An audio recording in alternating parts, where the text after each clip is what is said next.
Всем известно, чтобы зубы были здоровыми, им нужен хороший уход, а плановая проверка у стоматолога помогает предотвратить проблему вовремя, ведь небольшой кариес намного проще вылечить на ранней стадии, и, что немаловажно, безболезненнее.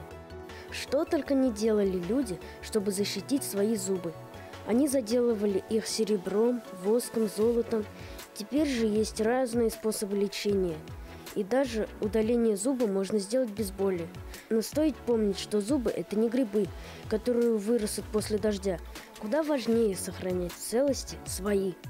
У нас каждый год раньше в школе проводились медосмотры, приезжала стоматология и расставляла тут свое оборудование. Но сейчас у нас поставили свой кабинет в нашей школе. У нас проводится первый медосмотр в этом кабинете. Каждых учащихся разных классов вызывают по очереди и проверяют, насколько хорошо выглядят их зубы. На сегодняшний день у меня все хорошо.